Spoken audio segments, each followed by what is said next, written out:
Modeling, Topic 3, Section 3, Compute Portfolio Volatility using a correlation and covariance matrix. So the calculation of portfolio standard deviation is much more complicated than portfolio mean. Portfolio mean is simply the weighted average return of each individual asset.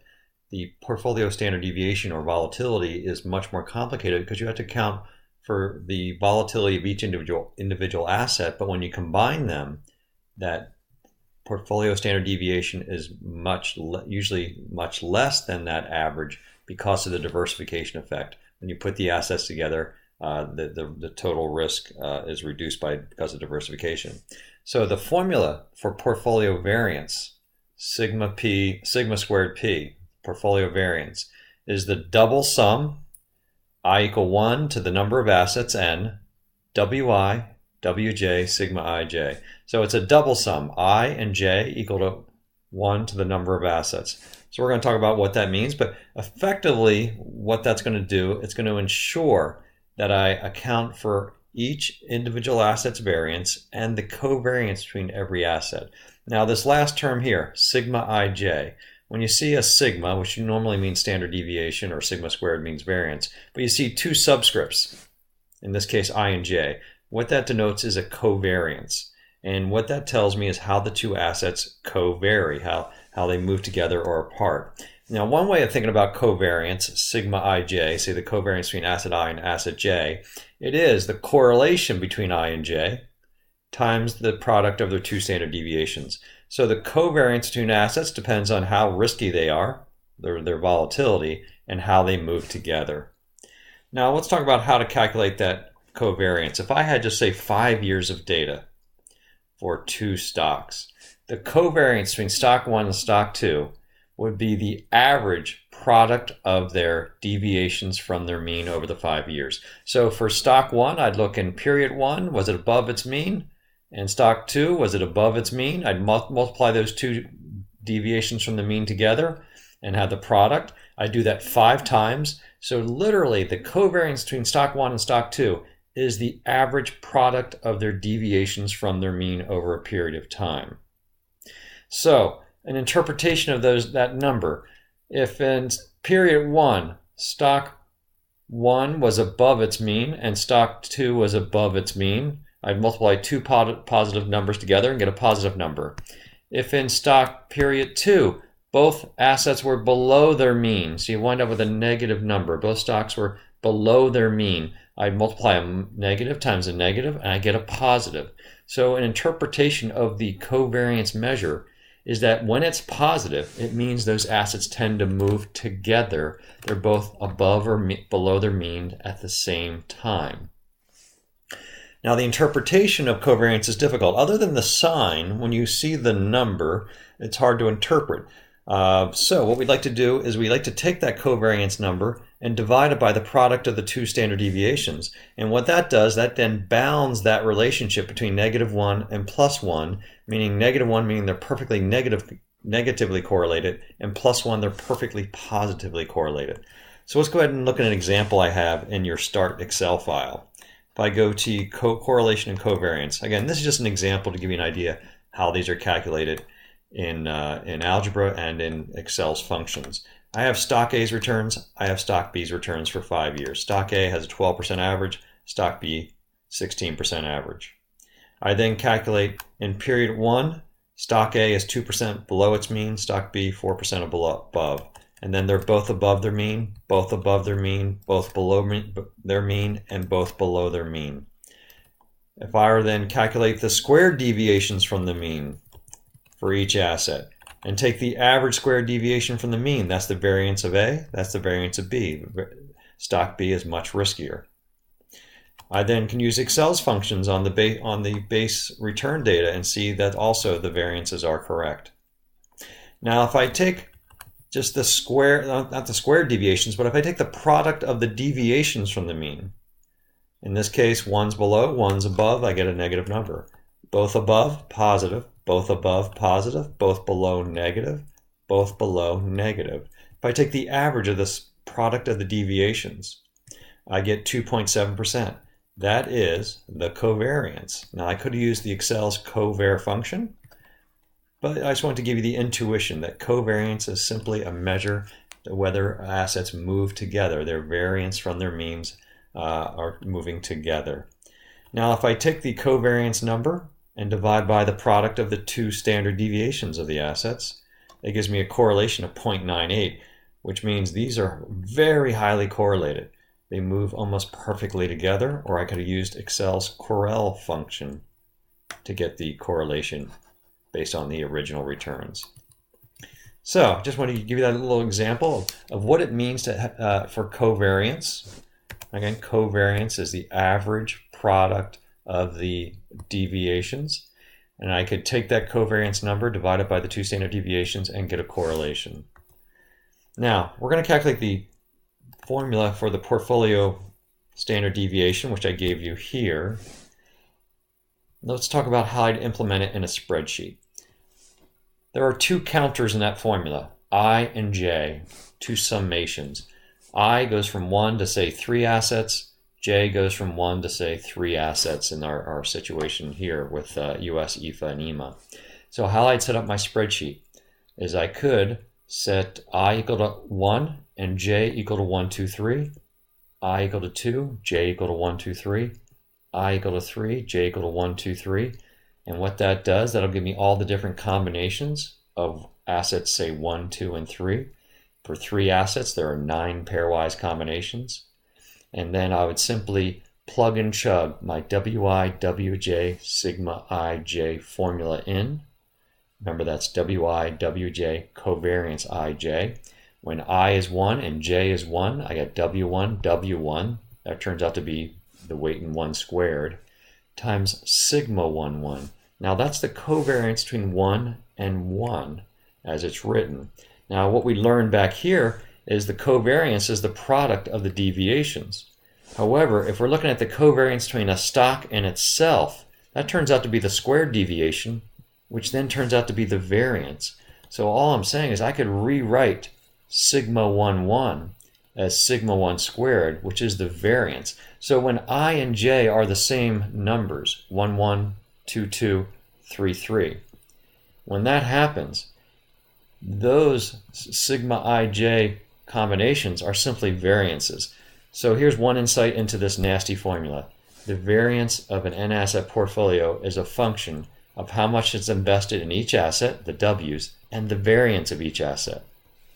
However, the other part we have to take care of are these other situations where I and j are unequal. In that cases, these are true covariance terms. 1 with 2, 1 with 3, 2 with 1, 2, 3, 3, 1, 3, 2. These account for the diversification between the assets. So, intuition into this formula. The variance of an n-asset portfolio depends on the 3 variances and how they move together. So, to calculate that in Excel, the first thing I'm going to do is I need to get the covariance terms. So the first thing I'm going to do is I'm going to build a correlation matrix based on historical returns. Well, we're going to do that. We're going to go back to our Excel file. I'm going to go to the portfolio section. And I'm going to fill in the correlation matrix based on these monthly correlations for the last a few years. So I'm going to go Data,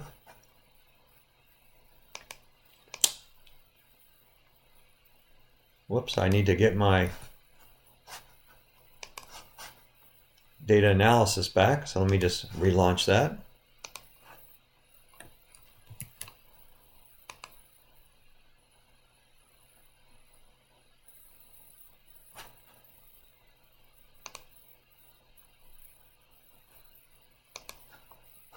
So I'm going to go to Data, Data Analysis,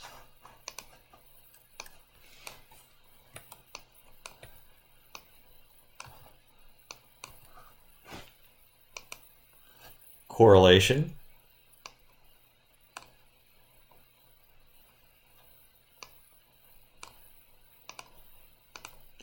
I'm going to put in my returns including the label, Control Shift down. I'll come back up now. Click on Label, Output Range. I'm going to put the correlation matrix right here, the cornerstone of this matrix I have set up. So I'm going to hit OK. And what it's going to fill in, hit OK again, are the correlations between SPY and SPY. Actually, the correlations between every asset in itself are 1. The correlation between SPY and EFA is 0.74, SPY and EMA 0.66, and EFA and EMA 0.77. Notice when you use that tool, it doesn't fill in the top half of the bracket because these are not unique numbers. The correlation between EFA and SPY is the same as SPY and EFA, so I can just link that. EMA and SPY is the same as this number. And here's the EMA, or EFA and EMA. So now I have my correlation matrix built. So the next step I want to do, I then want to build my covariance matrix. All right, so I'm going to build the covariance matrix. The covariance matrix is just going to be an array of all the covariance terms. So remember that the covariance between every asset in itself is going to be the variance terms. These off diagonals are going to be my covariance terms. And this is a nice way of arranging the data. So I have this section over here where we have a covariance matrix. Now what I could do is I could do a painful process. Say I wanted to get the covariance between SPY and EFA. Well, I could just take the correlation between the two, and since covariances are equal to correlations times the 2 standard deviations, I could just do it this way. And I could fill in all the covariance terms, which are products of correlations and 2 standard deviations. And there's no easy way to do this. I can't just anchor one cell and drag it across and drag it down. So what I'm going to do, I'm going to show you a trick that I always use to calculate covariance matrices, given a correlation matrix. I'm going to select the entire covariance matrix. I'm going to then say equals. I'm going to select the standard deviations. I'm going to then multiply times the transpose of the standard deviations, or sometimes I call them vols. And multiply that times the correlation matrix. So it simply equals the vols times the transpose of those 3 vols times the correlation matrix. And there's my 0.0214 I just calculated. Now, why does this work? What is it? This is not an M-mult. Notice there's no M-mult. It's just taking 3 arrays in Excel and multiplying and hit Control-Shift-Enter to enter a formula across an array. So let me talk about what this is doing. Well, first of all, you know what it's doing. It's actually just getting the correlation and the 2 standard deviations in the right order. Let me talk about, just go to this little cell, or this worksheet here, an array example. So I just want to show you the difference between an array multiplication, a matrix multiplication, and what that means with some products. If I have matrix A, this row vector, I have matrix B, this square matrix, and I go ahead and do an M-mult. So I take A times B using an M-mult, Control-Shift-Enter. Notice this first number here, 47, what it is the ith row of A times the jth column of B. So it's the product of these 3 numbers, and I just show here the sum product. The second number is a sum product of this row times this column, and so on. However, here I've entered the formula as simply A times B. Control-Shift-Enter across this range. Notice the first cell turns out to be 3. It's simply 1 times 3. This one is simply 2 times 4. It's simply, and so what's it doing? It's actually it's kind of just stacking these on top of each other, and then just showing the multiplication of those 2 numbers. And if I had a third one, it's just kind of stacking the arrays on top of each other. It's not doing a sum product. It's just kind of lining up the cells. So that's the difference between doing an M-mult and an array multiplication in Excel. And that's the little shortcut I always use. Another thing I want to mention here, it's okay, if I go back to my spreadsheet, it is okay to take monthly correlations, create a correlation matrix based on monthly data, combine it with annual standard deviations, and then these give me annual covariance terms, which I'll then use to calculate portfolio annual standard deviation. Because correlations have no time element. I could use daily, weekly, monthly or annual returns. When I combine them with annual volatilities, by definition, this becomes an annualized covariance matrix to calculate annualized variance. So we've got our correlation matrix.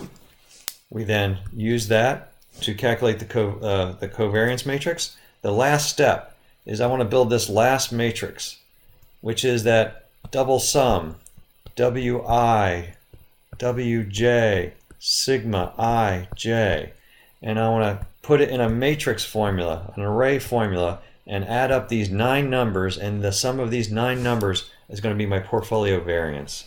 So I'm going to go back to my spreadsheet. I could do this a painful way. This is going to be that area right here. I could say take each covariance term times the product of its 2 weights and do it for 9 times. And if it's a 10 asset portfolio, I do it 100 times. But what I could do is that trick again. I can do that little trick, it's written right here, and I'm going to take an array multiplication where I'm going to use the weights, the transpose of the weights, times the covariance matrix. Let me do some name ranges here, or range names. Let's call the covariance matrix matrix S. Let's call this W. So now I could just simply take equals W times transpose W times the covariance matrix. Control Shift Enter. There is now my variance, my calculation of these Wi, Wj, covariance ij. I can then just sum that up, sum those 9 numbers together. That'll give me portfolio variance. Take it to the 1/2 power. 1620, that's the portfolio standard deviation. So that's how I'm going to calculate portfolio standard deviation. I first calculated the correlations. I then added my standard deviations to create a covariance matrix. I then combined the covariance matrix and the weights to get a portfolio standard deviation by taking the square root of the sum of those 9 numbers. So in this topic, we calculated portfolio volatility using matrix multiplication.